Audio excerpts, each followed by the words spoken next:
Welcome to Simply Stylish DIY, where we take ordinary to extraordinary.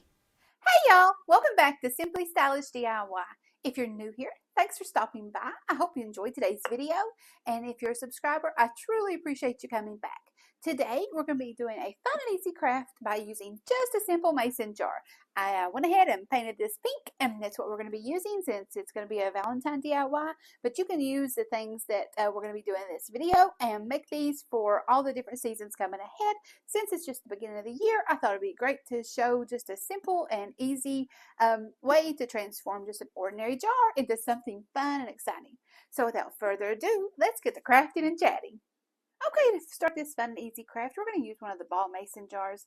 I had this in my stash, and I went ahead and painted it the ballet slipper pink with the chalk paint.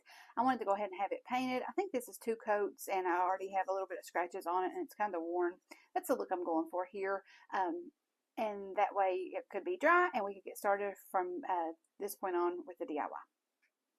This is just going to be a fun and easy craft to do with supplies you probably already have on hand in your stash. You can use a lot of these up and make just a really pretty pop of color to sit around for Valentine's Day. This one would also be really cute if you remove the tag we're going to make and leave it sitting around for Easter. So we're going to start by making the little pieces that we want to put on it. I picked up a little pack of these little tags. I think these maybe come from Michael's. I'm going to use one of those and 2 of the little hearts, and we're going to paint these and let them start to dry so we can put everything else together. I'm going to use the Waverly chalk paint in ivory to paint the tag, just to give it some coverage. And then I'm also going to use the apple barrel in purple and also in a pure pink. We're going to paint each of the hearts with that.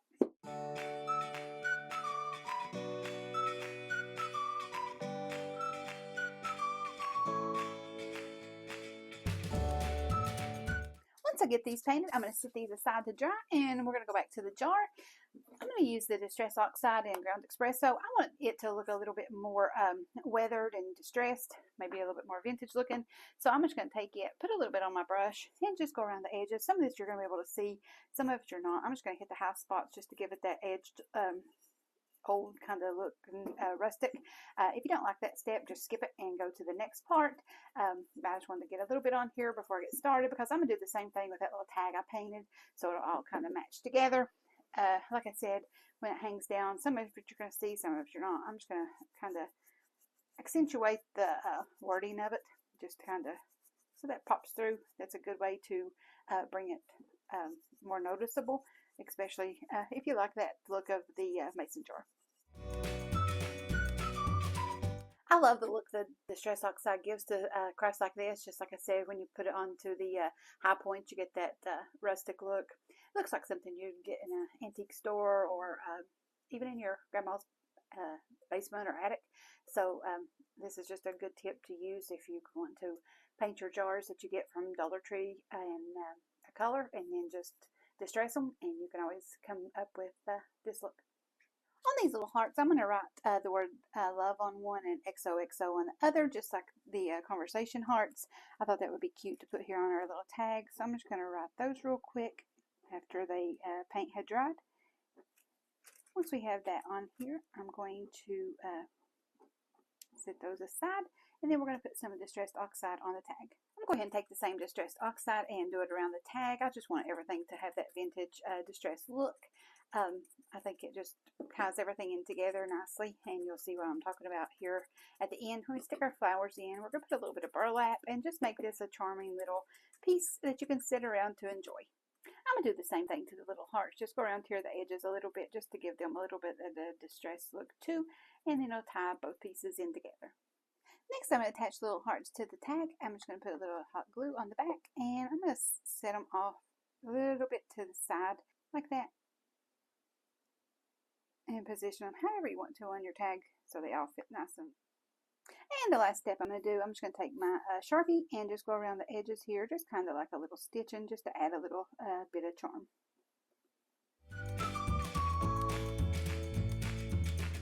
Next, I'm just going to take a piece of twine, run it through the top little eye of the little tag. I'll go ahead and just tie it in a little knot here so it doesn't move around onto the jar.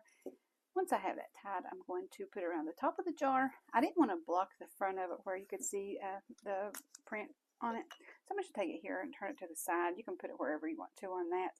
I'm going to take it and just put it underneath it and take it to the back. You can twist it a couple times if you want the twine to show, just to have a little bit of extra, which that's what I'm going to do here, just wrap around what I got cut. And then I'm going to take it here to the back and tie that off in a knot. And that should hang good here on the side. If you wanted to put a little dab of glue to hold it better, but you can see it's not going to go anywhere, just hanging there loosely. This is what it looks like once you have the little tag on. I think this looks really cute. It ties in for Valentine's Day. Like I said, if you like this little arrangement and you want to leave it out for Easter, you could just clip the tag off, make you a little Easter tag and switch them in and out. Or you could just clip it off and leave the flowers out for Easter and springtime. I had this roll of burlap left from a wreath I think I made. I picked this up, I think at Walmart. This is what I had left. So I cut a piece. It's probably about maybe 18 to 20 inches long. I'm going to use this for like the foundation of the flower arrangement I'm going to stick down in here. So I went ahead and cut that off. And then I had this little sprig of lavender left from another craft that I had done. It had 3 little stems left on it. So I'm just going to keep that whole. I'm going to lay it here in the back.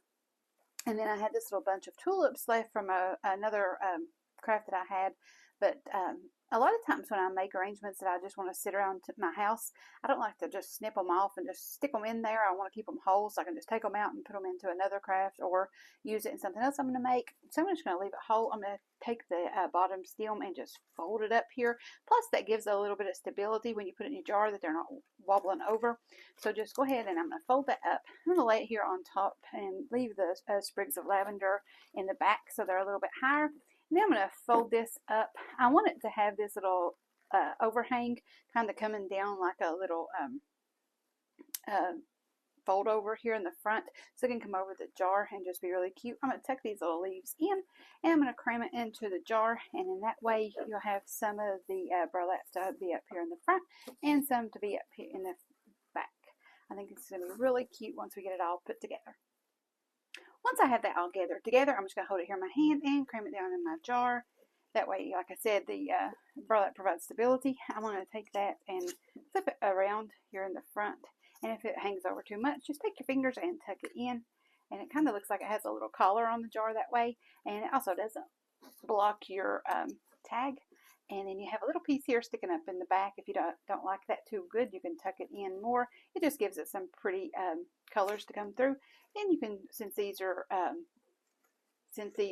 on a big bush together, you can just take your fingers and fluff those out the way you want to. You could bring some of the purple to the front, leave it in the back for height, however you want to do. The choice is yours. You can just make this your own unique creation. Once I get it all tucked in, I just wanted to take my fingers and make sure I had that around to the front. Like I said, if you don't like the burlap in it, you don't have to do that step at all. Just stick your flowers in and arrange them however you want to. I just wanted to tie in the colors in the purple with the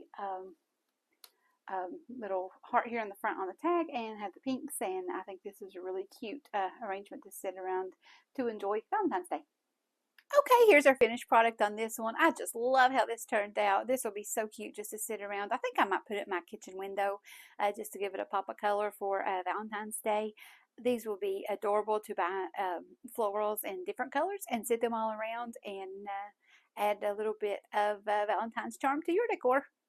Thanks for crafting and chatting with me today. I hope you enjoyed this simple and stylish DIY. I just wanted to show how we could just a simple mason jar and create something that you can use for Valentine's Day. Also, you could go to Dollar Tree and get some of the Easter picks and stick those in with your tulips. You could flip the little tag over and put a little Easter scene on here, or one of the little wood bunnies or chicks, and have it to work dual purpose for you too.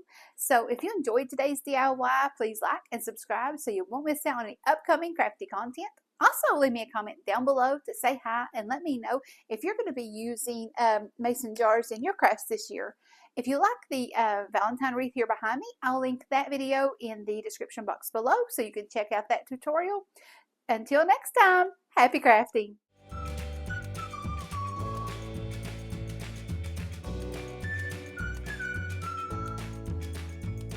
I enjoyed our time together. Thanks for watching. I linked another video here for more crafting inspiration. Be sure to check it out. Have a great day.